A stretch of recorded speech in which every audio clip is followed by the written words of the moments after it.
मंत्र पाठ। ॐ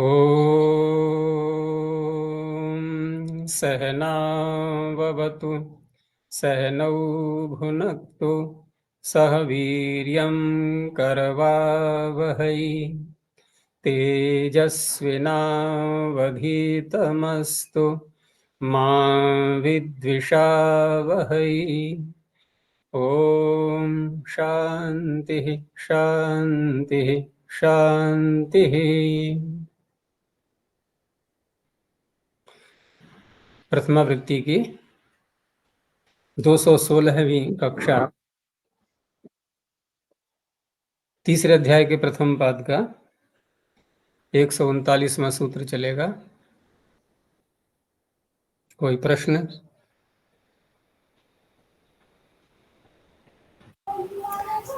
आचार्य जी, जय ये विद्वान के लिए, तो जो प्राज्ञ हम बोलते हैं वो कैसे?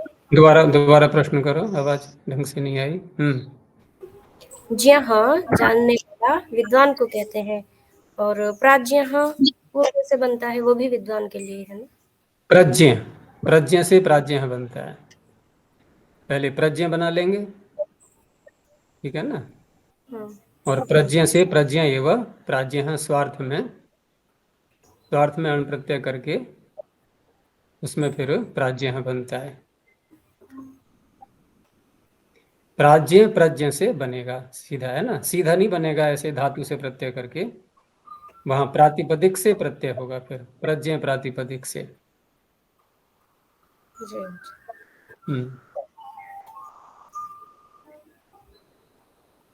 यही था। और तो आगे सूत्र है ददाति दधात्योर विभाषा। ददाति दधात्यो हो पंचमी। अब इन्होंने पंचमी जो दिया है ये गलत है। यहाँ पर ये पुस्तक शायद इनकी पहले की जो पीडीएफ है ना उसमें की होगी, इसलिए दे दिया है। ये षष्ठी का है, तो षष्ठी द्विवचनांतम विभाषा प्रथम एक वचनांतम। और यहाँ जो हम षष्ठी कर रहे हैं ये षष्ठी किस में मानी जाएगी? पंचमी के ही अर्थ में, व्यत्यय से। तो ददाति दधाति ष्टिप प्रत्यय करके निर्देश किया है, तो इससे ये भी है कि हम ये धातु जो भुआदि गण में आई हुई हैं दोनों उनको लेंगे। तो डुदाएं दाने डुधाएं धारण पोषण यो हो इत्येताभ्याम। ऊपर से अनुपसर्गात की भी अनुवृत्ति आ रही है, उसको द्विवचन में बदल देंगे अनुपसर्गाभ्याम श प्रत्ययो भवति विकल्पेन। तो श प्रत्यय कहाँ से आ रहा है? श प्रत्यय जो पीछे प्रकरण चल रहा था,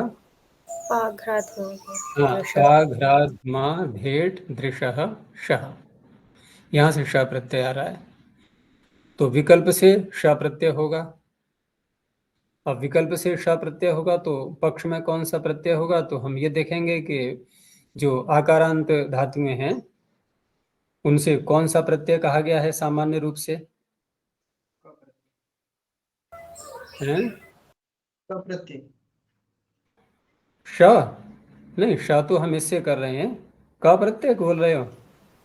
लेकिन जो उपसर्ग में करते हैं, हाँ, क्योंकि वहां पर जो क प्रत्यय है ना वो आतश्चोपसर्गे, उपसर्ग पूर्वक जब धातु होती है आकारांत तब तो हम क प्रत्यय करते हैं। लेकिन यहाँ कहा गया है अनुपसर्गाभ्याम, उपसर्ग से रहित अवस्था ली जा रही है। तो उपसर्ग से रहित अवस्था ली जा रही है, वहां पर कौन सा प्रत्यय होना चाहिए था अगर ये सूत्र न बनता तो वहां पर जो सूत्र आगे आ रहा है इसी के श्याद व्यधा, मैंने पीछे ही बताया था कि इसमें जो आत शब्द आ रहा है ना आकारांत, ये बहुत व्यापक शब्द है क्योंकि बहुत धातुएं हैं आकारांत। तो आकारांत धातुओं से ये प्रत्यय की प्राप्ति हो ही रही थी, ठीक है ना। तो अब प्रश्न ये उठेगा कि यहाँ पर फिर आवश्यकता क्या है? करने की, क्योंकि आकारांत धातुओं से कौन सा प्रत्यय प्राप्त होगा? ऋण प्रत्यय। तो इस तरह से ये ऋण का अपवाद बनेगा, और अपवाद भी किस तरह का है कि दूसरे पक्ष में यहाँ पर, क्योंकि विकल्प से कर रहा है ना ये श प्रत्यय, तो दूसरे पक्ष में जो यथा प्राप्त है ऋण प्रत्यय, वो ऋण प्रत्यय, वो हाँ ऋण आ रहा है आगे, वो हो जाएगा। तो इस तरह से दो रूप बन जाएंगे अब यहाँ पर कर्ता में, और दोनों ही अवस्थाओं में हम उपसर्ग को लगाएंगे नहीं, क्योंकि उपसर्ग लगाएंगे तब तो फिर ये सूत्र का कार्य ही नहीं है, ये तो अनुपसर्ग से ले रहा है। तो अब कैसे विग्रह करेंगे? जैसे कहा गया ददह, तो ददह का तात्पर्य क्या हो जाएगा? ददाति इति ददह, देने वाला। और जब दूसरे पक्ष में ऋण प्रत्यय करेंगे तो ऋण के ऋणित होने से आतो युग चिणकृतो हो, उससे युगागम हो जाएगा। तो युगागम होकर के बन जाएगा दायः। तो दायः का भी वही अर्थ है, ददह का भी वही अर्थ है, देने वाला। ठीक इसी प्रकार से धा धातु से दधः और धायः। अब यहाँ पर जब श प्रत्यय करेंगे तो उस अवस्था में जो भी कार्य हैं सब गण, जिस गण की धातु है गण से संबद्ध जो कार्य हैं विकरण आदि, वो भी सारे होंगे, क्योंकि श प्रत्यय शित है, शित होने से सार्वधातुक है। और कर्तरीकृत से ये कर्ता में हो ही रहे हैं सारे प्रत्यय, तो कर्ता में होना और सार्वधातुक होना, ये दो विशेषताएं हो गई। तो अब यहाँ पर शप भी आएगा। शप आएगा तो जुहोत्यादिभ्य है श्लू, उसको श्लू कर देगा, अर्थात अदर्शन हो जाएगा उसका। लेकिन श्लऊ से द्वित्व भी होगा फिर साथ में, तो दा दा अभ्यास में ह्रस्व होकर के ददा। आगे श है, अब श प्रत्यय पित तो है नहीं, तो ङित भी है ये, तो ङित होने से दा के आ का लोप हो जाएगा, आ तो लोप इटीचा। तो इस प्रकार से बनेगा ददह, ऐसे ही ददह। लेकिन जब ऋणा करेंगे तो ये है स्नाभ्यस्तयोरातः से, हाँ स्नाभ्यस्त, हाँ स्नाभ्यस्त आता है, ठीक है। अभ्यस्त धातु हो गई ये, तो उसे आकार का लोप कर लेंगे, तो दायः ददह और दधह दोनों में।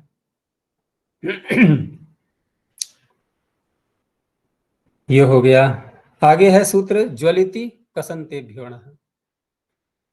तो ज्वलिति कसंतेभ्यः पंचमी बहुवचनांतम णः प्रथमैक वचनांतम। अब यहाँ जो इति शब्द दिया है इसमें, तो ये इति शब्द के बहुत सारे अर्थ होते हैं, क्योंकि निरुक्तकार का भी यही सिद्धांत है। इति निपात है ना ये, और निपातों के विषय में निरुक्तकार का एक वाक्य बहुत व्यापक है, बहुत प्रसिद्ध है। वहां पर जब प्रश्न किया गया कि निपात किसे कहते हैं, तो उन्होंने निपात शब्द की ही व्युत्पत्ति कर डाली। तो कभी सुनी है निपात की व्युत्पत्ति? तो सुन लो, वाक्य बहुत प्रसिद्ध है वो निरुक्तकार का, कि उच्चावचेषु अर्थेषु, उच्चावचेषु अर्थेषु निपतंती इति निपातः। अब मुख्य शब्द यहाँ पर समझने के लिए है उच्चावच। ये उच्चावच क्या है? उच्च और अवच। तो उच्च और अवच से तात्पर्य यानी कि किसी भी अर्थ को कहने के लिए, है ना, किसी भी प्रकार का अर्थ कुछ भी हो सकता है उनका, ये तात्पर्य। ये उच्चावच कोई अर्थ का नाम नहीं है कि ये उच्च है ये अवच है, ये उच्च कोटि का अर्थ है ये निम्न कोटि का अर्थ है, इस तरह से न लेकर के यहाँ तात्पर्य है किसी भी प्रकार के अर्थ को कहने के लिए ये निपात कहीं भी गिर पड़ते हैं। गिर पड़ते हैं माने उपस्थित हो जाते हैं। तो उच्चावचेष्वर्थेषु निपतंती इति निपाताः, वो निपात कहलाते हैं। तो इस तरह से यहाँ पर इति शब्द किस अर्थ में आया? आदि अर्थ में। नहीं तो प्राय करके इति का अर्थ हम ऐसा या समाप्ति में बोल देते हैं इति। समाप्ति में भी इति बोलेंगे, वहां भी ऐसा यही अर्थ निकलता है, यानी कि ये जो हमने कहा ऐसा, बस इति हो गया, इति शम। तो यहां इति शब्द आदि अर्थ में हो गया। अब इति के साथ में हम बहुरी समास कर लेंगे ज्वल शब्द का। तो ज्वल इति अर्थात आदि, ये शाम। तो ज्वलिति शब्द व्याख्याकार जो हैं, अन्य व्याख्याकार इसको अलग से लेते हैं। इन्होंने यहाँ पर समास किया हुआ है, ज्वलिती अलग बनाया, फिर कसंत अलग बनाया और कसंत के साथ में ज्वलिती का द्वंद्व समास किया गया। लेकिन ऐसा न करके अन्यों ने ऐसे स्वीकार नहीं किया है, तो वहां ज्वल इति अर्थात आदि ये शाम बहुरी कर लिया और बन गया ज्वलिति। अब विभक्ति तो आएगी नहीं, क्योंकि अव्यय हो गया ना, ये इति अव्यय आ रहा है यहाँ पर, सुपाम सुलुक से लुक हो जाएगा। तो ज्वलिति अविभक्त्यंत या लुप्त विभक्त्यंत निर्देश, और कसंतेभ्य को अलग ले लो। तो कस में तो कोई बात नहीं, अंत शब्द के साथ में समास हो जाएगा, कस अंते ये शामते कसंता है। तो ज्वल से लेकर के और कस तक जाएंगे धातु पाठ में, पर्यंत इसलिए स्पष्टता के लिए निर्देश कर दिया है कहां से कहां तक लेना है। तो ये सब धातुएं ली जाएंगी यहां पर। तो इस तरह से ज्वल दीप्तौ, यहां से प्रारंभ करके और आगे बढ़ेंगे। फिर ये पृष्ठ संख्या में इनका भेद आ रहा है, आगे है ही नहीं पृष्ठ।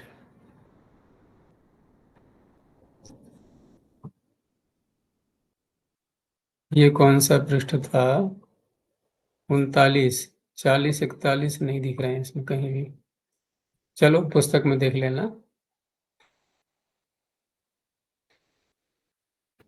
तो ज्वल दीप्तौ इत्यारभ्य कसगतौ इत्यन्तेभ्यः अनुपसर्गेभ्यो धातुभ्यो विकल्पेन अणः प्रत्ययो भवति। अण प्रत्यय हो जाएगा। अब यहाँ पर भी विकल्प से अण कहा गया है, तो दूसरे पक्ष में क्या होगा? तो दूसरे पक्ष में हम सामान्य रूप से जो महाभाष्यकार का वचन है ना कि सर्वधातुभ्य अजपि सर्वधातुभ्य, अच प्रत्यय सभी धातुओं से हो जाता है, तो वहां पर दूसरे पक्ष में अच प्रत्यय हो जाएगा, जिसको हम पचाद्यच भी कह देते हैं। ये वही है, ये अजपि सर्वधातुभ्य, ये पचाद्यच पचादि को आकृतिगण मान करके बोले या अजपि सर्वधातुभ्य इस वाक्य को बोल दें, दोनों का तात्पर्य एक ही है। तो ज्वलति इति ज्वालः, हणा प्रत्यय करेंगे वृद्धि हो जाएगी, अच करेंगे तो ज्वलः, लेकिन ये दोनों शब्द कर्ता में ही होंगे, तो जलने वाला, दोनों का अर्थ हो गया जलने वाला। ऐसे ही एक धातु का और दे दिया उदाहरण, बहुत हैं धातुएं ये, सभी के बनेंगे। तो चलती इति चालह और चलह, ये दोनों बन जाएंगे चलने वाला अर्थ को कहने के लिए।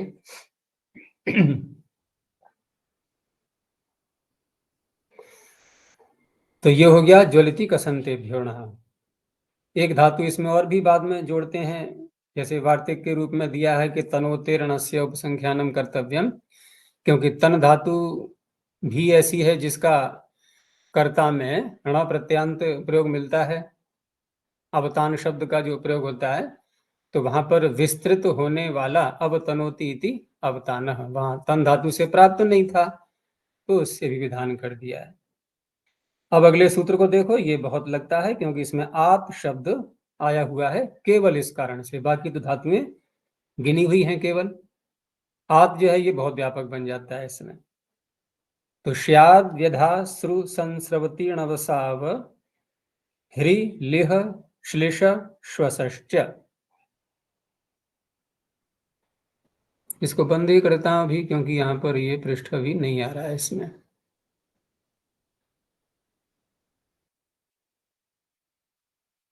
तो श्याद व्यधा श्रु संस्रवतीर्णवसाव ह्री लिह श्लिष श्वसः पंचम एकवचनांतम च अव्ययपदम, इसमें समास करेंगे। तो श्या क्या है? ये श्यईं गतौ, श्यई धातु है ये, उसको आकार करके श्या बन जाता है, तो श्याश्च।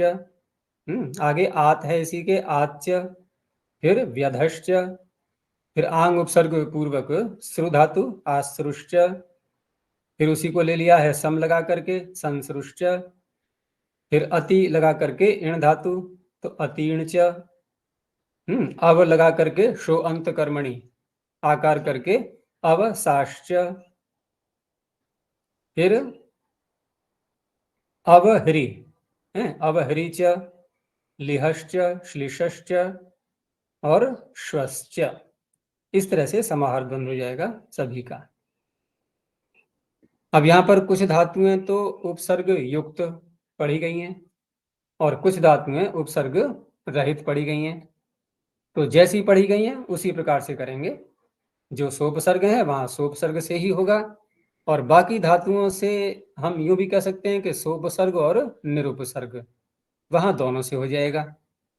अब तक पीछे अनुवृत्ति चल रही थी किसकी? अनुपसर्गात की। क्या अनुपसर्गात की अनुवृत्ति यहां ला सकते हैं हम इस सूत्र में? कैसा लग रहा है? नहीं ला सकते, क्योंकि इस धातुएं कुछ इसमें उपसर्ग वाली ही पढ़ी गई हैं, लेकिन कोई कह सकता है कि वो नियमार्थ हो जाएंगी फिर। लेकिन यहां पर आगे जो सूत्र आ रहा है दुन्य और अनुपसर्गे, वहां फिर कहा गया है अनुपसर्गे, और पीछे भी अनुपसर्गे। तो ऐसे स्थल बहुत जगह आएंगे। तो उस अवस्था में क्या निश्चय होता है कि इस सूत्र में अनुपसर्ग नहीं है। अगर होता तो आगे भी चला जाता वो। तो ये व्यवधान डाल दिया ना इसने, ब्रेक हो गया यहाँ पर उसका। तो जो धातुएं इसमें उपसर्ग रहित हैं वहां दोनों प्रकार से प्रत्यय हो जाएंगे, उपसर्ग लगा करके भी और बिना उपसर्ग के भी। तो इस तरह से श्यइंग गतौ है आकारांतेभ्य धातुभ्य व्यधताडने है आंग पूर्वक श्रु, अतिपूर्वक इण, अवपूर्वक शोन्त कर्मणि, अवपूर्वक ह्रिय, लिह आस्वादने, श्लेष आलिंगने, श्वस प्राणने इत्येतेभ्यश्च धातुभ्यो णः प्रत्ययो भवति। तो इन सब से ण प्रत्यय हो जाएगा कर्ता में।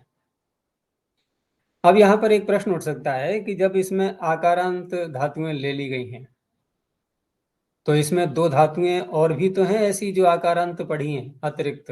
कौन कौन सी हैं? कौन कौन सी लग रही हैं? श्येंगतौ और श्वन्त कर्मणि। हाँ, ये दो धातुएं और पढ़ी हुई हैं। तो प्रश्न उठेगा कि इनको पढ़ने की फिर क्या आवश्यकता थी जब आकारांत पढ़ ही दिया है।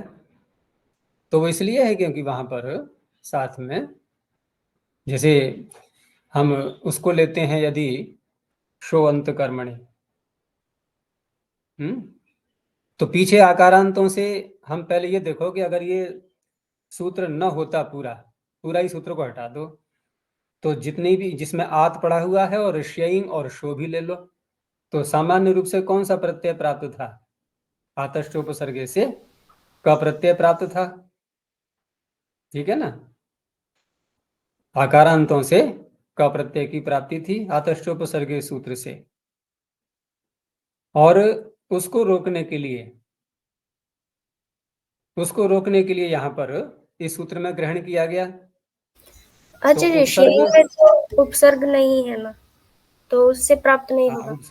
उपसर्ग नहीं है, वो ठीक है यहाँ पर, लेकिन शो से पहले क्या है?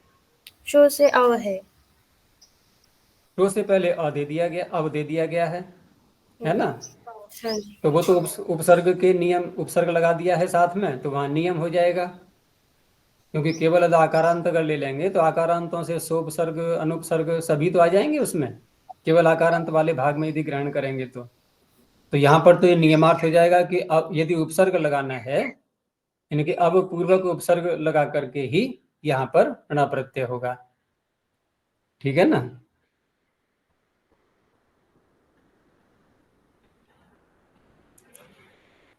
अब रही बात इसकी शेयिंग धातु की। तो शेयिंग धातु में क्यों कहा गया? तो वहां पर भी जो है इसको बोलते हैं, जो कल में प्रसंग आ रहा था, कल बात कर रहा था मैं, बाधक बाधन, बाधक बाधनार्थम। मैंने कल एक वाक्य बोला था ना, बाधक को बांधने के लिए। तो आकारांत होने से श्यई धातु से प्रत्यय सिद्ध ही था, और फिर भी उसका वचन बोला गया सूत्र में, फिर भी उसका ग्रहण किया गया है। तो उस अवस्था में अभी मैंने ये कहा था कि जो धातुएं उपसर्ग रहित हैं इसमें, उनमें सोपसर्ग और अनुपसर्ग दोनों अवस्थाओं में ये प्रत्यय करेगा। तो अब अगर जो श्यई धातु इसमें पड़ी हुई है तो इसमें उपसर्ग तो लगाया नहीं है, तो ये दोनों अवस्थाओं में ले लेगा नहीं ले लेगा ये? अच्छा, और इसको न पढ़ते यदि तो क्या होता? तो आत के ग्रहण से ग्रहण करते इसको, और आत के ग्रहण से ग्रहण करते और उपसर्ग लगा करके यदि प्रयोग करते क तो कौन सा प्रत्यय। प्रत्यय होता? क प्रत्यय होता। ठीक है ना? अनुपसर्ग में तो कोई समस्या नहीं थी। तो इस तरह से उपसर्ग लगा करके जब प्रयोग करेंगे उस अवस्था में जो क प्रत्यय बाधक है किसका? आत का। आत का बाधक हो गया क प्रत्यय। अब उस क प्रत्यय को बाध करके और फिर यहां पर अणा करना है, तो इसे क्या कहते हैं? बाधक बाधन। तो बाधक बाधन के लिए है ये यहां पर ये, अर्थात उपसर्ग लगा करके भी यहां पर अणा प्रत्यय ही होगा। इसीलिए उदाहरणों में देखो तुमने उपसर्ग लगा करके ही दिखाया है, अवश्यायः और प्रतिश्यायः। निरुपसर्ग अवस्था में, क्योंकि निरुपसर्ग में तो प्राप्त हो ही जाता, कोई समस्या ही नहीं थी। अर्थ दोनों के इनके अलग अलग हैं, अवश्यायः प्रतिशः है। वैसे श्यइंग धातु का अर्थ क्या होता है? श्यइंग गतौ, गति अर्थ ही तो होता है। लेकिन अवश्याय शब्द जो है ये ओस के लिए आता है, जो रात्रि में गिरती है ना ठंड के मौसम में, और प्रतिशय बोलते हैं जुकाम के लिए। अब ये शब्द कैसे कहलाते हैं? जैसे कल प्रसंग चल रहा था कि यौगिक, योग रूढ़ और रूढ़, तो ये कौन सी स्थिति में आएंगे दोनों शब्द? योग रूढ़। योग रूढ़ में आ जाएंगे। गति तो होती है भाई, ओस भी गिरती है ऊपर से, गति उसमें भी है, और शरीर से नासिका से जो पानी निकलता है वो भी गति है एक प्रकार की। लेकिन फिर भी एक विशेष विशेष पदार्थ को कहने के लिए शब्दों का प्रयोग हो रहा है, तो इसे बोलते हैं योग रूढ़। सिद्धि में सब वही प्रकार हैं कि जहां पर आकारांत धातु बन जाती है वहां अगर णित प्रत्यय आगे आ रहा हो तो आतो युग चिणकृत हो, णित भी हो साथ में कृत संजक भी हो, तो युग आगम हो जाएगा। अवश्यायः प्रतिश्यायः। आकारांतों के अन्य उदाहरण दे दिए हैं, तो दा धातु से दायः। और वहां क्या बना था? ददाती, दधात्योर भाषा में, वो यही हाँ तो हाँ। दाया। हाँ जी। विकल्प के दूसरे पक्ष में यही दाया है वहां पर, तो दायः धायः, इस तरह से। आगे व्यध धातु का, तो व्यध से व्याधः, शिकार करने वाला। आंग पूर्वक श्रु धातु से आश्रावः, वृद्धि और आवादेश, टपकने वाला। संस्रावः भी ऐसे ही है। और अति उपसर्ग पूर्वक इण गतौ, तो अत्यायः। ऐसे ही अब उपसर्ग पूर्वक शुअंत कर्मणि आकार कर लेंगे और फिर युगागम हो जाएगा, अवसायः। और अब उपसर्ग पूर्वक हरि धातु से वृद्धि होकर के अवहारः। लिह धातु से लिहति इति, लेह चाटने वाला है। श्लेषः, श्लिष आलिंगने चिपटना, तो श्लिष्यति इति श्लेषः। और श्वसति इति श्वासः, श्वास लेने वाला। और हम इसको भी श्वास कहते हैं, जो हमारे अंदर से निकलता है, श्वास प्रश्वास। तो केवल यही प्रत्यय तो नहीं है, घय प्रत्यय भी तो होता है भाव में। भाव में जो घय प्रत्यय होता है वहां भी श्वास शब्द ही बनेगा। तो इस तरह से प्रत्यय बदल करके अर्थ में परिवर्तन हो जाता है। प्रत्यय परिवर्तन तो अर्थ परिवर्तन। शब्द के स्वरूप में अंतर नहीं आ रहा है, यहाँ भी श्वास है वहां भी श्वास है, तो प्रसंग के अनुसार अर्थ देख करके प्रत्यय की कल्पना की जाती है। यहाँ पर जो लेह और श्लिष धातुएं हैं, इनसे क्या प्राप्त था प्रत्यय, यदि ये सूत्र में ग्रहण न होता है इनका तो? इगुपद हज्या पुत्र क। हाँ, क्योंकि ये युगपद धातुएं हैं ये, तो युगपद धातुओं से पीछे सूत्र आ ही चुका है। युगपद ज्या प्री की रह कह, तो क प्रत्यय की प्राप्ति हो रही थी और यहां कर दिया गया। अब लेह श्लिष नहीं बनेगा अब ये, क्योंकि समान रूप वाले हैं ना, ये नित्य ही अपवाद माने जाएंगे। आगे दुन्योर अनुपसर्गे, दुन्यो षष्ठी द्विवचनांतम अनुपसर्गे सप्तम एकवचनांतम। तो दु और नि, दुश्च निश्च दुन्यौ तयोः दुन्योः। अनुपसर्गे में एक वचन दे दिया है, ये भी पंचमी में बदला जाएगा द्विवचन में। तो न उपसर्ग यस्य स अनुपसर्ग बहुव्रीहि समास करके। तो पंचमी के अर्थ में यहां पर षष्ठी मानी जाएगी दुन्योः में। तो दु धातु कहां आती है और अर्थ इसका उपताप, टू दु उपतापे, ये स्वादिगण की है ना। टू दु उपतापे पर्णीय प्रापणे इत्येताभ्याम और अनुपसर्गे अर्थात उपसर्ग रहिताभ्याम अनुपसर्गाभ्याम णः प्रत्ययो भवति। अब यहां पर भी यदि सामान्य रूप से देखें तो कौन सा प्रत्यय प्राप्त था, तो यहां तो कोई अलग से सूत्र वैसा नहीं है, तो वही सामान्य, तो वही अच प्रत्यय ही रह जाता है बचा हुआ, अजपि सर्वधातुभ्यः। या हम ये कहते हैं कि ये अजंत हैं तो अचो यत से यत प्राप्त था, क्यों अनमोल? नहीं आचार्य जी, ये प्रकरण ही बदल, प्रकरण कहाँ बदला है? देखो अचो यत पीछे आ चुका है ना, अजंतों से यत प्रत्यय कहा गया था और यहाँ कर रहे हैं अणा प्रत्यय, तो यत का अपवाद हो गया ना अणा। नहीं तो इस तरह से हम कहां से कहां आ गए, ये चल रहे हैं कर्ता में विहित प्रत्यय, और वो जो पीछे थे वो थे कृत्य प्रत्यय। और ये विषय पे चर्चा हम कर चुके थे पीछे कि देखो हम जब भी प्रत्यय करते हैं तो कहीं तो हम एक ही प्रकार की बात देखते हैं, सामान्य, उसको बोलते हैं अर्थ केवल, उसको हम वाच्य वाचक शब्द से भी कह सकते हैं कि धातु के द्वारा वाच्य क्या है। जैसे कर्ता में हमने प्रत्यय किया कर्तरी कृत से, तो कर्तरी में जो सप्तमी है ये किस अर्थ को बता रही है कि अर्थात कृत संज्ञक प्रत्यय कर्ता में होते हैं। तो कर्ता में होते हैं का तात्पर्य कर्ता उनका वाच्य बनता है, कर्ता उनका वाच्य बनता है। किनका बनता है? कृत संज्ञक प्रत्यय करने के बाद जो शब्द बनेगा, क्योंकि कृत प्रत्यय कर्ता को कहने के लिए हो रहे हैं, कर्ता उनका वाच्य बनेगा। तो धातु से हम कृत प्रत्यय कर तो लें पहले, तभी तो पूरी बात हो पाएगी सार्थक। तो एक तो ये कर्ता वाच्य हो गया, लेकिन यहां जो हमने कृत्य प्रत्यय किया, यहां किया हमने भाव में और कर्म में। अभी हम इसी तरह से ले रहे हैं जैसे यहां हमने कर्ता में किया, वहां हमने भाव में कर्म में कर लिया। अब कोई अंतर नहीं आ रहा है इसमें, वहां कर्ता वाच्य था, यहां पर भाव अथवा कर्म वाच्य होगा।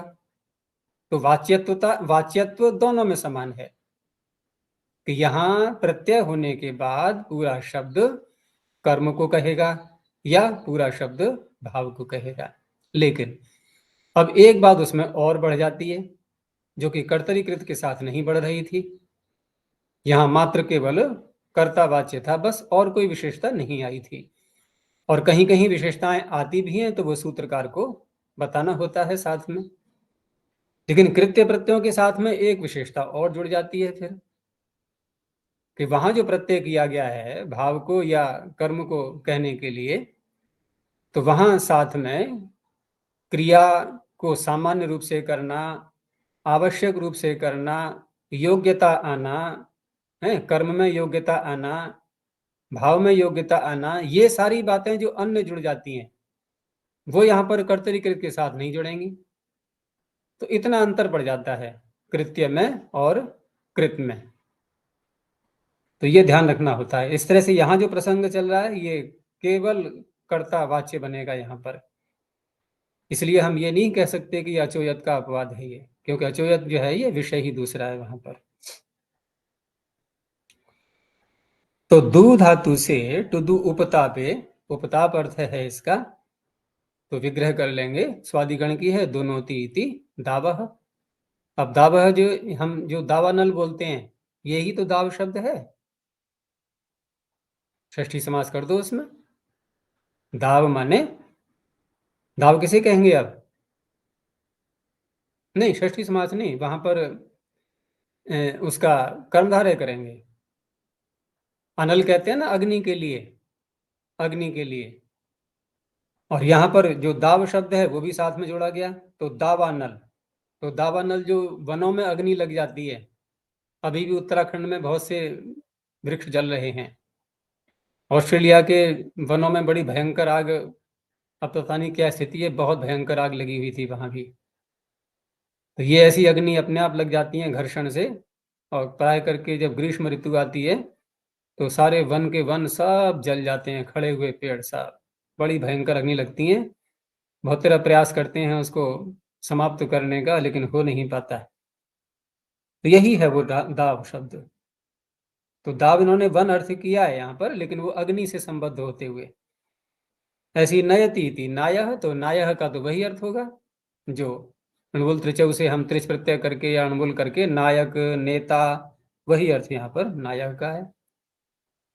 क्योंकि वो तो प्रत्यय असरूप है ना, वो तो होने ही है अणुबुल और त्रिच तो।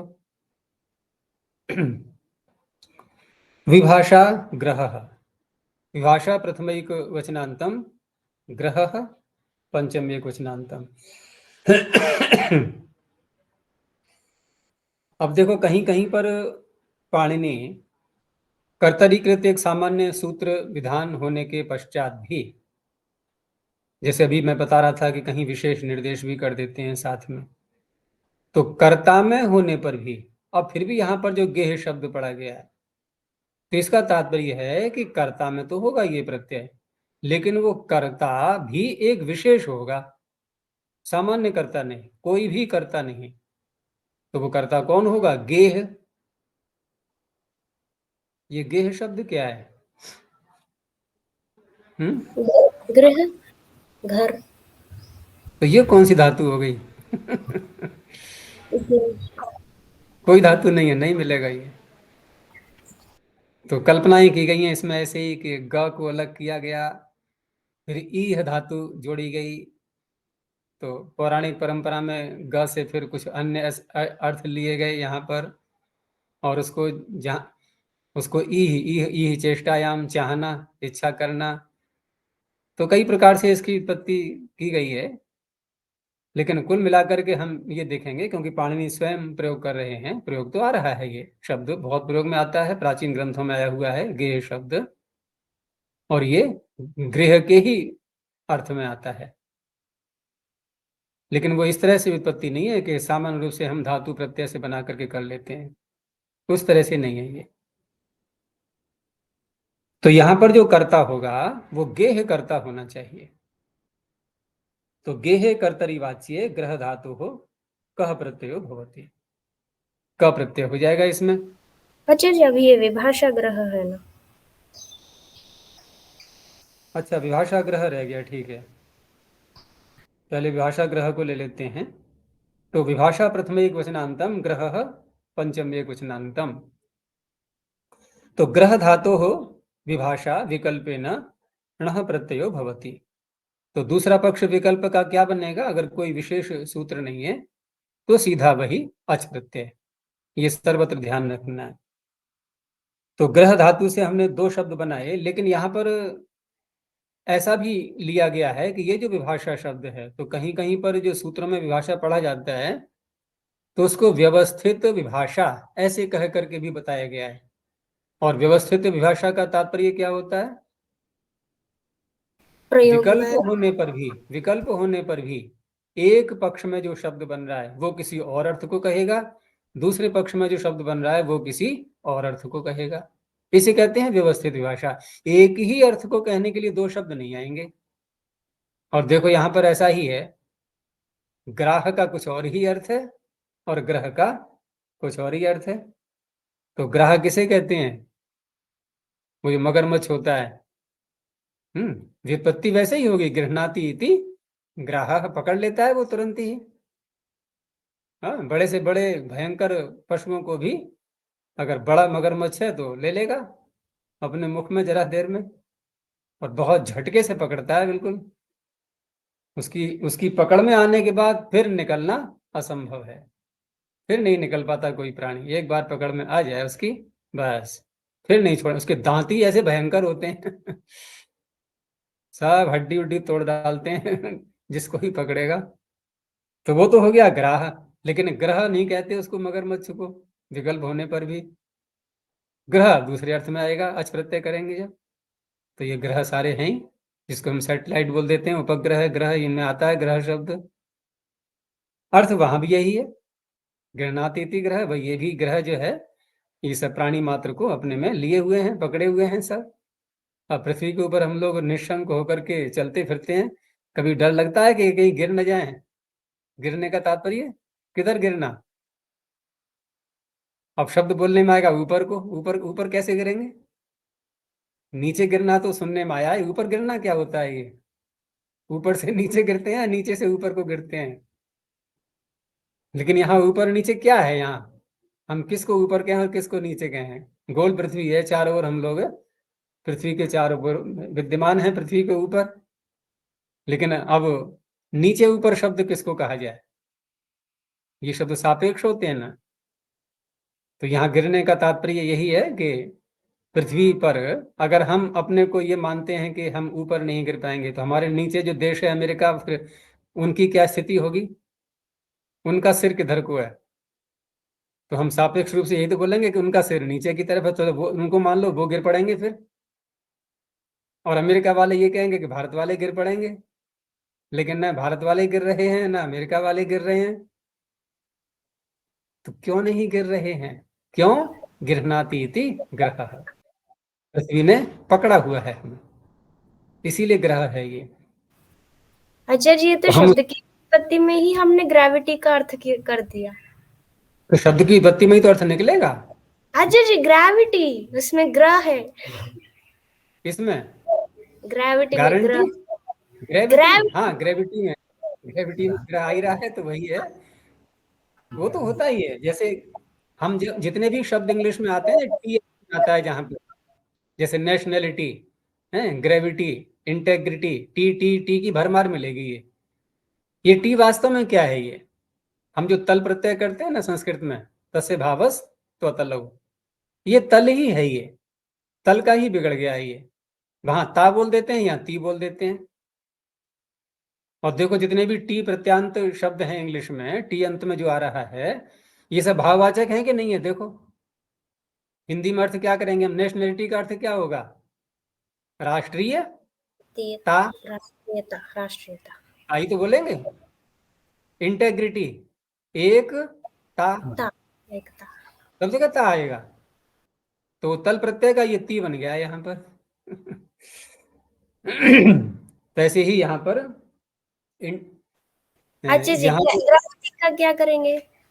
हम्म, ग्रेविटी का ग्राहता, हाँ ग्राह्यता, ये ग्राह्यता, ग्राह्यता से बनेगा ग्रेविटी।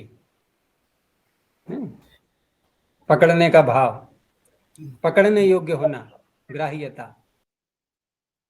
तो चलो ये ग्राह है, ग्रह है, ये शब्द बन गए। अब इसी धातु को आगे ले जाकर के कहा कि गेहे कहा, गेहे वाच्ये, गेहे कर्तरी वाच्ये ग्रह धातु हो कह प्रत्ययो भवति। अब यहां पर जो था ग्राह ग्रह, ये कर्ता इसमें और थे। एक में मगरमच्छ करता था, एक में ये सारे पिंड घूम रहे हैं, ये सब करता थे। लेकिन जब गेह करता होगा, तो पाणिनि कह रहे हैं वहां पर ये प्रत्यय आपको अणा नहीं करना है, वहां पर क प्रत्यय करना है। अब ये क किसी सूत्र से प्राप्त नहीं था, पीछे हमने अणा किया था और अच किया था बस।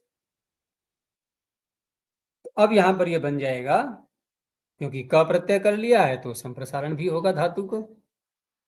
तो ग्रह धातु का संप्रसारण होकर के गृह, अब ये गृह शब्द बन गया। विपत्ति यहां भी ऐसे ही होगी, गृहणाति इति गृहम।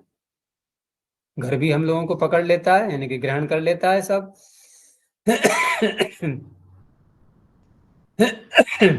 सभी परिवार उसमें रहते हैं अपने अपने घरों में। और इसमें तात्स्थ्योपाधि का भी प्रयोग करते हैं, अर्थात गृह शब्द जिसमें हम रह रहे हैं, उसका वाचक जो गृह शब्द है, उस गृह में स्थित जो है उसको भी गृह शब्द से बोलते हैं। तो उस गृह में स्थित, तो उसमें सभी लोग नहीं, बल्कि दारा शब्द के लिए आता है।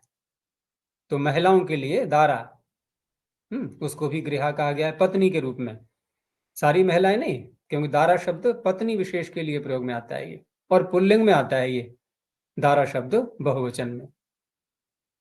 इसका जो स्वरूप है नित्य ही बहुवचनांत और पुल्लिंग। तो ये तात्स्थ्योपाधि से होता है यहाँ पर, यानी घर में रहने वाले, घर में स्थित दारा। तो गृहम और गृहा दारा। आगे है शिल्पिनी शुवन। शिल्पिनी सप्तम एक वचनांतम, शुवन प्रथम एक वचनांतम। शिल्पिनी कर्तरी वाच्ये धातोः शुवन प्रत्ययो भवति। अब यहाँ पर किसी भी धातु का नाम नहीं है, तो धातुओं का अधिकार चल रहा है, तो धातु मात्र से ये प्राप्त होता है। लेकिन फिर भी इसका परिगणन कर दिया गया है, क्योंकि शुवन प्रत्यांतों का अधिक प्रयोग नहीं मिलता है, केवल मात्र 3 धातुओं से मिलता है। इसलिए वार्तिककार ने 3 धातुओं का निर्देश भी कर दिया है कि नृति खनि रंजिभ्यः परिगणनम कर्तव्यम। नृत, खन और रज, बस ये 3 ही धातुएं हैं, इनसे शून प्रत्यय होगा ये। और कर्ता इसमें शिल्पी बनेगा, ये इन्होंने बता ही दिया है। तो शिल्प का अर्थ क्या होता है?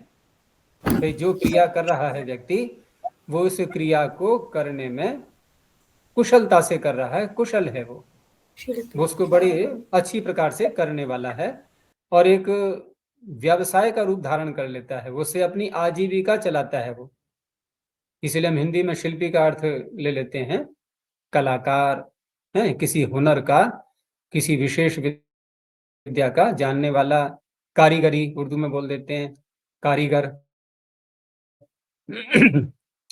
तो इस तरह से नृत्य धातु से बन जाएगा नर्तकः, नृत्य क्रिया में जो कुशल है, नृत्य क्रिया से ही अपनी आजीविका चलाता है। और खन धातु से खनकः, खोदने वाला, लेकिन खोदने वाला ऐसा नहीं, बल्कि शिल्पी के रूप में। ऐसे ही रंज धातु से, तो रंज धातु से रजकः। अब यहाँ पर रंज में प्रश्न उठेगा कि रंज में ये अनुनासिक लोप कैसे हो जाएगा, क्योंकि शून प्रत्यय है, तो शून में कोई अनुबंध ककार तो है नहीं। हम ककार अनुबंध होता है तभी तो लगाते हैं अनिदिताम हलोपधाया किंगिति। तो रंजेष्ट तूने बोल तो दिया है, ये अर्थ क्या है इसका? कहाँ पर करेगा ये लोग? सूत्र निकाल के देखो, रंजेष्ट कहाँ पर है? क्योंकि रंजेष्ट में है नासिक जो लोप करेगा, लेकिन करेगा कहाँ पर? ये प्रश्न ये उठेगा। तो ऊपर क्या है इसके? दंश संजस वंजाम शपी। फिर शप प्रत्यय आ रहा है ऊपर से, रजती, रजती, रजतः, रजंती। आगे फिर घाय में और कर, वो घई से भाव करने, वो घाय को और ले लिया है, रागह बना लेंगे हम। बस यहीं तक तो सीमा है हमारी। रंजेष्ट घई से भाव करने हो, बस 2 ही सूत्र हैं ये। तो घय प्रत्यय ले लिया और शप ले लिया, शून तो लिया ही नहीं। इसलिए अब यहाँ पर फिर वार्तिक देना पड़ता है कि रंजे है अनुनासिक लोपश्च। ये कहना पड़ता है अलग से कि यहाँ पर अनुनासिक का लोप भी करना है। और एक चीज और भी है कि जैसे जो वार्तिक आया करते हैं ना प्राय करके, तो महाभाष्य में जब ये वार्तिक दिए जाते हैं, तो वार्तिक दे करके उसका अर्थ करके और उदाहरण दे दिया है, इतने मात्र से पतंजलि संतुष्ट नहीं होते। वो वार्तिककार की बात को अन्य प्रकार से सिद्ध करेंगे, और वार्तिक को अनावश्यक ठहरा देते हैं वो। तो ज्ञापन निकालेंगे। वो ये सोचते हैं ना कि पाणिनि को हम जो है ऐसा क्यों माने कि देखो ये बात नहीं कह पाए वो। ये महाभाष्यकार की शैली होती है। इसीलिए पाणिनि का जो महत्व है ना, वो जाकर के महाभाष्य में ही चलता है पता पूरा पूरा। यहाँ तुम कहते हैं कि ये कमी रह गई थी, इसलिए वार्तिककार ने वार्तिक पढ़ दिया। अब देखो यहाँ पर कैसे निकालेंगे महाभाष्यकार। तो देखो धातु पाठ में जहां पर मित का प्रकरण चला था, वही एक गण सूत्र है, जनी जरीश कनसु रंजो अमंताश्च। तो रंज धातु आ गई उसमें। तात्पर्य क्या है? मित कर रहे हैं पाणिनि वहां पर। अच्छा, मित करने का प्रयोजन क्या होता है? मिताम ह्रस्व से ह्रस्व करना। और ह्रस्व करने का तात्पर्य वृद्धि जहां होती है वहां ह्रस्व करना। और वृद्धि करने वाला सूत्र जो वृद्धि करता है, तो वृद्धि रंज को यदि हम वृद्धि करना चाहें कहीं पर, तो जब तक हम इसमें से ये अनुनासिक को नहीं हटाएंगे, क्या वृद्धि संभव है इसमें? क्योंकि अतोबधाया लग ही नहीं पाएगा। तो जनी जरीश कनसुरंजो मंताश्च गण सूत्र में रंज धातु का पाठ होने से पाणिनि ये संकेत दे रहे हैं कि ये अनुनासिक लोप बिना निमित्त के भी हो जाता है। तो बिना निमित्त के हम लोप करेंगे तब वृद्धि की प्राप्ति होगी। और वहां पर ये जैसे रजयति बनाया ना, रजयति हम निष् प्रत्यय कर लें मान लो रंज धातु से। अब क्या हटा लेंगे हम रंजेष्ट और घहीं से भाव करने से अनुनासिक को? नहीं हटा सकते। और नहीं हटा सकते तो रंजयति में रंज धातु से निष् प्रत्यय किया है। अब कोई कह सकता है यहाँ वृद्धि प्राप्ति ही नहीं है, तो ये मित क्यों किया गया? प्रश्न करता तो प्रश्न करेगा ही, किसको मित क्यों किया गया है? फिर यहाँ तो वृद्धि प्राप्ति ही नहीं है रंजयति में। भाई रंज है, अणिच है, और आगे गुण आदेश करके रंजयति बन जाएगा बड़ी सरलता से। कहाँ है समस्या यहाँ पर? कुछ भी। लेकिन रजयति बनाना है मान लो हमें, तो उस अवस्था में कैसे करेंगे? या अन्यत्र कहीं पर भी करेंगे? तो ऐसे स्थल जो ये बताते हैं महाभाष्यकार के द्वारा कि पाणिनि यहाँ पर ये ज्ञापन से ये सिद्ध करना चाह रहे हैं, उसको मित बता रहे हैं। तो कित नित भिन्न अवस्था में भी, क्योंकि अनियता में होता है किंगिति सूत्र लगाते हैं प्राय करके हम लोग, तो कित से भिन्न अवस्था में भी यदि आवश्यकता होती है तो रंज के अनुनासिक का लोप कर लेते हैं। तभी यहाँ पर बन पाएगा रजगह, नहीं तो बनेगा ही नहीं। और दूसरा, इसमें शून्य प्रत्यय को जो शित किया गया है उसका अलग प्रयोजन है। कौन सा? शित गौरा दिभ्यश्च। स्त्रीलिंग बनाना होगा तो नर्तकी, रजकी, खनकी, तो ङीश होकर के ये बन जाएंगे। चलो ये हो गया। आगे गस थकन। अब यहाँ गह गह पंचम एक वचनांतम, थकन प्रथम एक वचनांतम। तो ये गह क्या है? ये तो कई गई शब्दे, गई धातु है, उसको आकार कर लेंगे पहले। ये पंचमी कैसे लाएंगे गई धातु से? ngसी प्रत्यय कैसे लाएंगे इससे? क्या प्रक्रिया होती है ऐसे स्थलों पर? पीछे भी चर्चा हो चुकी है ये। स्टिप आदि। स्टिप कहाँ है यहाँ? या तो गह पड़ा है पाणिनि में। देखो हम लोग प्राय करके क्विप प्रत्यय करते हैं, तो क्विप प्रत्यय दो तरह से होता है। एक तो क्विप प्रत्यय होता है कर्ता में, कर्तरीकृत से, जैसे सोमम पिबती इति सोमपा, कर्ता में हो गया। और इसके रूप चलाते हैं हम, तो यहाँ पर फिर ये व्याख्या करते हैं ना, क्विपंतम धातुत्वम न जहाति। जब रूप चलाएंगे तो जहां जहां भ संज्ञा होगी वहां आतो धातु लगाते हैं धातुत्व मानते हुए उसमें। तो पंचमी में, षष्ठी में सोमपह, ऐसे बनेगा नहीं बनेगा? एक तो ये स्थिति हो गई कर्ता में क्विप करना। यहाँ कर्ता में तो नहीं कर पाएंगे। यहाँ गई धातु से क्या गायती थी, गा ऐसे बोलेंगे, उसके बाद प्रातिपदिक बना करके तब लाएंगे यहाँ पर ngसी प्रत्यय, ऐसे नहीं। तो यहां पर क्विप प्रत्यय भाव में भी होता है, केवल धातु को कहने के लिए, केवल धातु को मात्र को कहने के लिए भी क्विप प्रत्यय होगा। अब क्विप प्रत्यय कर लिया, आकार कर लिया, आदेश उपदेशिति से आ बन गया। अब धातु तो है नहीं है इसमें, अब क्विबंत होने से फिर आ तो धातु लगा दिया, पंचमी ला करके भसंज्ञा करके गह बन गया सरलता से। एक ऐसी स्थिति है कि जहां धातु है ही नहीं, पीछे भी चर्चा हुई थी, जैसे मैंने बताया था किस सूत्र पर आया था, और दूसरा उदाहरण दिया था मैंने समासेन पूर्वे कौल्यप का भी उदाहरण दिया था। नहीं, एक और जगह आया था कहीं पर, क्षणा का था किसका था, क्षण ऐसे करके कहीं आया था, जो धातु नहीं थी। जैसे एक त्वा को ले लो ना, त्वा धातु नहीं है, और फिर भी हमने षष्ठी ला करके वहां पर ngस प्रत्यय ला करके और त्वा के आकार लोप कर दिया और बना लिया हमने त्वा। समासे अनय पूर्वे क्त्वः। तो षष्ठी का एक वचन है कि नहीं है? हाँ जी आचार्य जी, आकार- हलः श्नः शानज्झौ, श्नः, हलः श्नः शानज्झौ। हाँ, श्नः में आया था, ठीक है। तो जैसे क्त्वा का क्त्वः, श्ना का श्नः, ये तो नहीं है धातु है कि हम कहें कुबंतम धातुत्वम न जहाती, या तो धातु लगा दें। तो क्या उत्तर दिया था मैंने? हाँ, आतो धातु को योग विभाग किया। हाँ, और योग विभाग करके आतः को अलग कर दो, धातु को अलग कर दो। तो जो आतः ऊपर वाला जो भाग है, तो आकारांत कोई भी शब्द यदि है और भसंज्ञा उसकी हो रही है, तो उस आकार का लोप कर देते हैं। लेकिन सब जगह ले जाएगा ये कि हम विद्या के और रमा के और लता के रूप चलाने लगे, और क्या आता है इसमें अलग से योग भाग कर दिया, ये आकारांत है, भसंज्ञा कर ली हमने, ngस प्रत्यय ला करके और करने लगे रमा। रमा का ऐसे नहीं, योग भाग करते हैं प्रयोजन को पूरा करने के लिए। योग विभाग से कभी भी सामान्य कार्य नहीं होते हैं, ध्यान रखना। क्योंकि योग विभाग करना, सूत्र के दो टुकड़े करना, एक विशेष प्रयत्न है ये, और विशेष प्रयत्न विशेष कार्य के लिए होता है, सामान्य कार्य के लिए नहीं होता। इसलिए कभी भी सामान्य सूत्र नहीं बनाते हैं योग विभाग करके। तो ठीक है, गा धातु से थकन प्रत्यय कर लिया, और शिल्पी अर्थ यहां भी रहेगा। तो इस तरह से गायती इति गाथकः, आकार हो ही जाएगा, आदेश उपदेशेषति। और स्त्रीलिंग में जब टाप करेंगे तो प्रत्यय स्थात का पूर्वस्यात् इदाप्य सुपः गाथिका।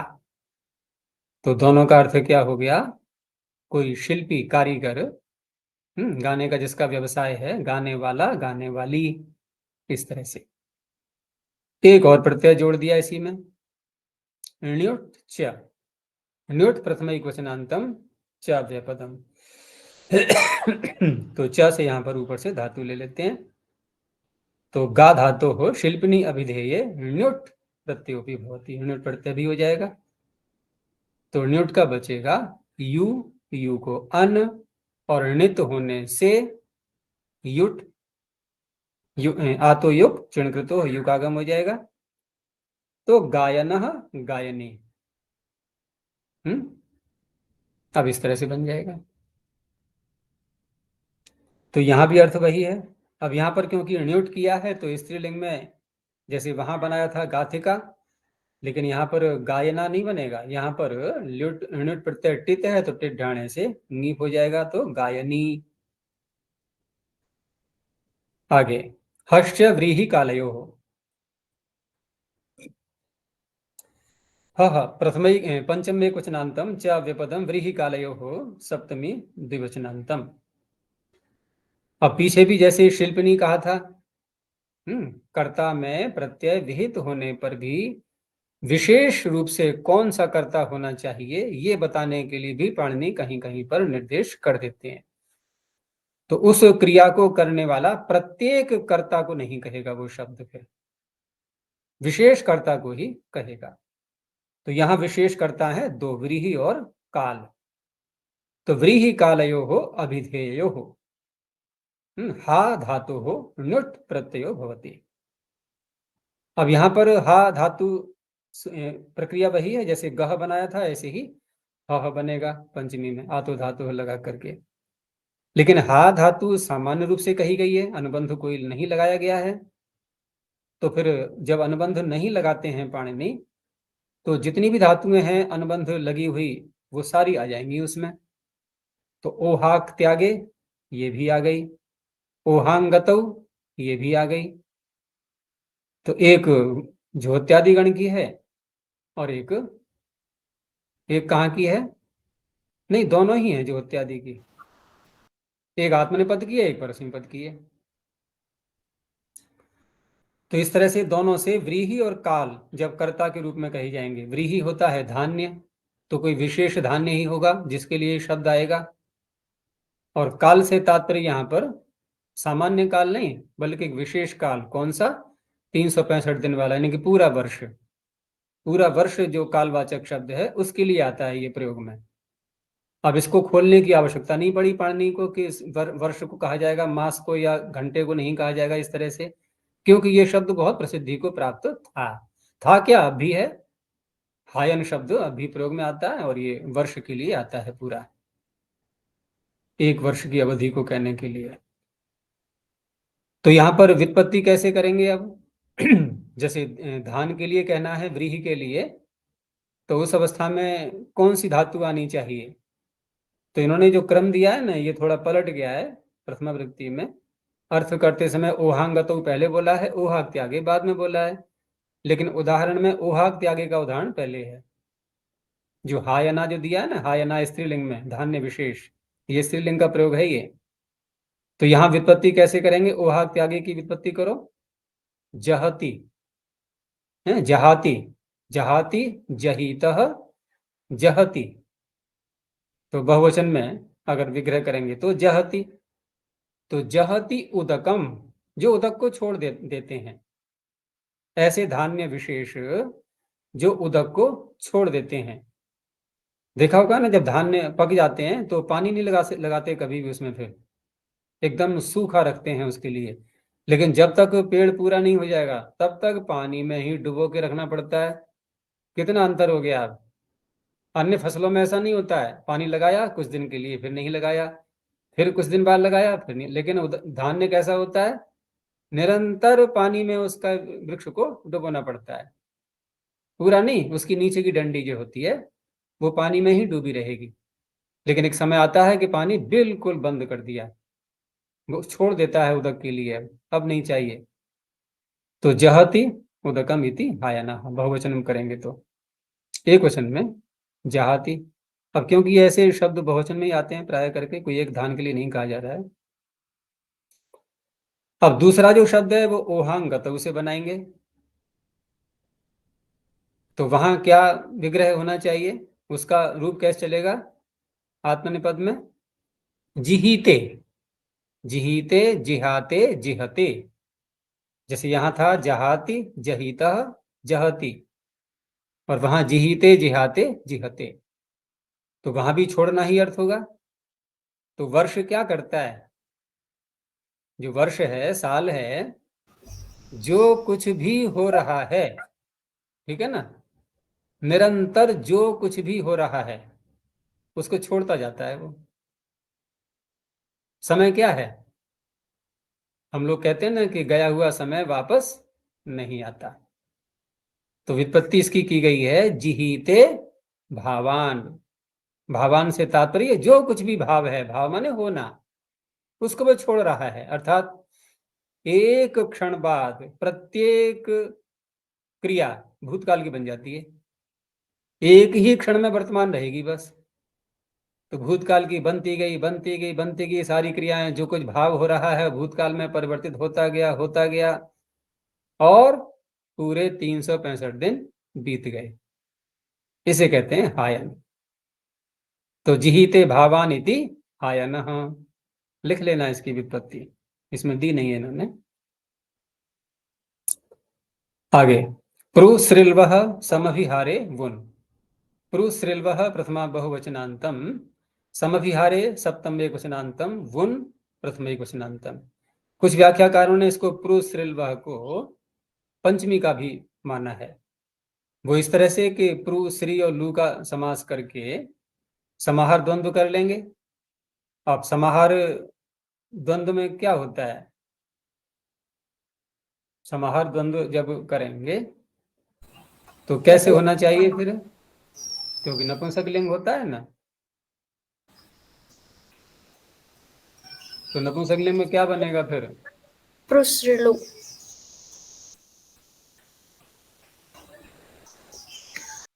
तो नुमागम होना चाहिए, है ना। इकोची विभक्तौ, नुमागम होना चाहिए ना नपुंसक लिंग में। पहले ह्रस्व कर लेंगे और फिर नुमागम। तो प्रुश्री लुनः पंचमी का एक वचन बनाए तो। लेकिन जो आगम शासन होता है ना, आगमों का विधान करना, किसी भी सूत्र के द्वारा हम जो आगम करते हैं, तो एक सिद्धांत है कि आगम का जितना भी विधान होता है, पूरा आगम शासन, इसको अनित्य माना गया है। महाभाष्यकार ने भी अनित्य माना है कि आगम शासनम अनित्यम। तो अनित्य होने से कहीं कहीं नहीं भी होता है, तो नुमागम नहीं किया गया। अब नुमागम नहीं किया गया तो प्रू श्री लू आगे ngस का अस है, यणादेश कर दो। तो ऐसे भी बना सकते हैं इसको। अन्यों ने तो ऐसे ही बनाया है, इन्होंने यहाँ पर पंचमी के स्थान पर जस मान करके ऐसे दिया है, बल्कि वो ज्यादा अच्छा है कि हम नुमागम न करें और पंचमी का ही मान लें समाहार द्वंद्व करके। यहाँ जो समभिहार शब्द आ रहा है, तो समभिहार का अर्थ प्राय करके क्या करते हैं? पीछे भी आया था ना, यंग प्रत्यय जहाँ किया था, यंग प्रत्यय करने वाला सूत्र कौन सा था? क्रिया धातु रेखा चो हलादे क्रिया समभिहारे यंग, बार बार अभी करना। देखो समभिहार शब्द था ना, और तो भृशम, समभिहार का अर्थ क्या किया था हमने? बार बार क्रिया का करना, बार बार होना। लेकिन यहाँ पर बार बार अर्थ नहीं है। यहाँ समभिहार का जो अर्थ किया गया है, इसका तात्पर्य है अच्छी प्रकार से करना। और अच्छा जी, अच्छी प्रकार से कर वहाँ यंग के दो अर्थों में आया था ना, कि बार बार करना, और भृशम, भृशम के अर्थ। हाँ, भृशम भी है, बार बार करना या अधिक करना, एक ही बार किया लेकिन बहुत ज्यादा कर दिया, वो भी तात्पर्य था। तो फिर शब्दों के बहुत सारे अर्थ होते हैं। तो यहाँ पर जो अर्थ माना गया है, ये माना गया है अच्छी प्रकार से करना, साधुकारित्व अर्थ लिया गया है इसका समभिहार का। और साधुकारित्व अर्थ लेंगे तो भले ही क्रिया एक बार की है किसी ने, लेकिन अच्छी प्रकार से की है, ठीक है ना, बार बार करने वाली बात यहाँ पर नहीं है। तो समभिहारे अर्थे, समभिहारे गम्यमाने प्रु श्री लु इत्येतेभ्यो धातुभ्यो वुन प्रत्ययो भवति। तो वुन का हो जाता है, वु का अक हो जाएगा, और तीन धातुएं हो गई। तो प्रु धातु कहाँ आती है? ये प्रुंग गतौ, पूरा करो सूत्र धातु पाठ का, भ्वादिगण की ही है। तो और हैं इसके पीछे, च्योंग, नहीं तीन, बल्कि तीन है, च्योंग ज्योंग प्रुंग प्लुंग गतौ, च्योंग ज्योंग प्रुंग प्लुंग गतौ। तो प्रुंग गतौ गति अर्थ में है ये। तो इस तरह से प्रवते इति प्रवकः, जो अच्छी प्रकार से गमन करता है, अच्छी प्रकार चलने वाला। श्री भी गति अर्थ में आती है, ये भी वादिगण की ही है, श्री गतौ। तो सरति इति सरकः, गति अच्छी प्रकार से सरकने वाला। और लुई लवने, ये काटने अर्थ में आती है, तो अच्छी प्रकार से काटने वाला, लुनाति इति लवकः, ये बन जाएंगे। अंतिम सूत्र इस पाद का, आशिषी च। अब वुन की अनुवृत्ति ऊपर से ले लेंगे। तो आशिषी सप्तम एक वचनांतम च व्यपदम, आशिषी गम्य माने धातु अर्थात धातु मात्रा, नाम नहीं है किसी धातु का, वुन प्रत्ययो भवति। इस तरह से ये सूत्र भी व्यापक बन जाता है। अब प्रयोग के ऊपर है निर्भर कि कितने प्रयोग मिल सकते हैं इस प्रकार के। लेकिन किसी भी धातु से हम आशीर्वादात्मक जब शब्द बोला जाएगा, तो उस अवस्था में वुन प्रत्यय का प्रयोग कर सकते हैं। लेकिन आशीर्वाद का अर्थ होता क्या है? आशीर्वाद का अर्थ होता है आशीर्वचन, अपनी इच्छा को व्यक्त करना, इच्छा का कथन करना, यही तो होता है आशीर्वाद का अर्थ। आंगः शासु इच्छायाम, तो आशीष, आशीष शब्द है, आशीष का अर्थ हो गया इच्छा, और वाद कहना, इच्छा का कहना। तो इच्छा का कहना, जब कोई बात कही जाती है, हम अपनी इच्छा व्यक्त करते हैं, तो साथ में यह भी तो होता है कि ऐसा हो जाए, इच्छा ऐसी तो बोली जाएगी। क्या कोई घटना हो चुकी है, उसमें इच्छा व्यक्त की जाती है? जो हो गया उसमें क्या इच्छा करेंगे हम? वो तो हो गया, आगे जो होगा उसमें इच्छा कर सकते हैं। अब जैसे ये शब्द हैं जीवकः नंदकः, तो क्या अर्थ होगा इसका बताओ, आशीष अर्थ निकालो इसमें। क्योंकि कर्ता में कर रहे हैं ना, कर्ता में तो होना ही है, ये कर्ता के साथ साथ आशीष गम्यमान होना चाहिए। तो यदि हम ऐसे बोल सकते हैं क्या, जीवती इति जीवकः, जैसे अन्यों की व्युत्पत्ति करते हैं, तो जीवती इति जीवकः, यहाँ आशीर्वाद कहाँ आया है? आशीष अर्थ कहाँ निकला यहाँ पर? कि जी रहा है वो जीव है। तो इसलिए लोट लकार, आशीषी लिंग लोटो, हाँ लोट लकार का प्रयोग करके और मध्यम पुरुष के एक वचन में तो हियोस तातंग आशीषी अन्यतरस्याम, तातंग करते हैं ना आशीष अर्थ में, लोट लकार का प्रयोग करेंगे तो तू और ही। तो यहाँ पर जीवतात कह करके विग्रह किया गया, जीवतात जीव कहा। तो अब लेकिन बात तब भी नहीं बनी। ठीक है, जीव कहा का हमने शब्द बना लिया, जीव कहा जीवतात ऐसा व्युत्पत्ति करके, लेकिन जीव कहा का प्रयोग कैसे करेंगे? आप प्रयोग करके दिखाओ और आशीर्वाद अर्थ भी आ जाए उसमें, तो क्या बोलेंगे आप?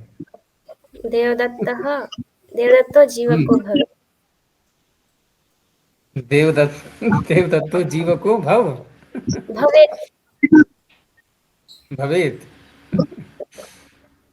ऐसे नहीं, देखो आशीर्वाद दूसरों को दिया जाता है प्राय करके, और यहाँ पर हम यूं भी कह सकते हैं कि जैसे किसी के संतान उत्पन्न होने को है और हम पहले से ही उसको आशीर्वाद दे रहे हैं, तो जीवकम ते अपत्यम भूयात, तेरी संतान ऐसी हो। अब यहाँ आशीर्वाद दे रहे हैं तो जी दीर्घ काल तक जीना, ये अर्थ होगा फिर साथ में, दीर्घ काल तक जीने वाली हो।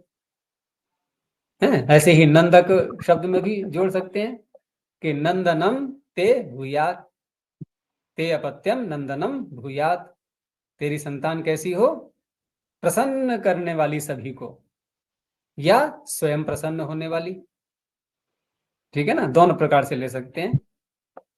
तो इस तरह से गुण प्रत्यय आशीष अर्थ में तो ऐसे प्रयोग मिलते हैं, तो इसलिए ये भी सूत्र दे दिया है साथ में। अब यहां तक हमने एक पड़ाव पार किया है अभी। कौन सा पड़ाव? ये पड़ाव चल रहा है ना, प्रकरण प्रकरण कह दो कि पहले हमने कृत्य प्रत्ययों का प्रकरण लिया, धातु का अधिकार जहां से प्रारंभ हुआ था वहां की बात कर रहा हूं मैं। तो कृत्य प्रत्ययों का प्रकरण आया है, उसके बाद फिर सामान्य रूप में जो कर्ता में विहित प्रत्यय हैं णुल त्रिचौ, वहां से चले थे हम, और वहां से लेकर के हमने अब तक जितनी भी धातुएं ली हैं, इसमें ऐसी धातुएं तो बहुत कम आई थी जहां पर कोई शब्द सुबंत के रूप में भी पूर्व में आया हो, वहां सूत्रकार ने स्वयं पढ़ भी दिया था उसको। ऐसे बहुत कम स्थल थे।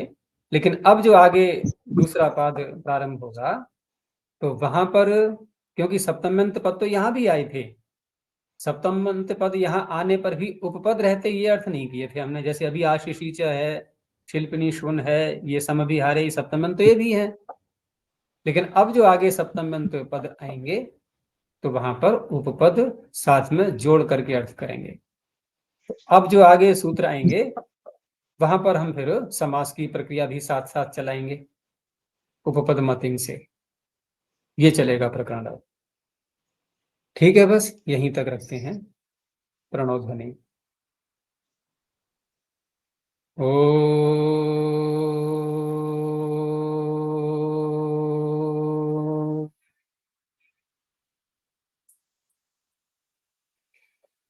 ओ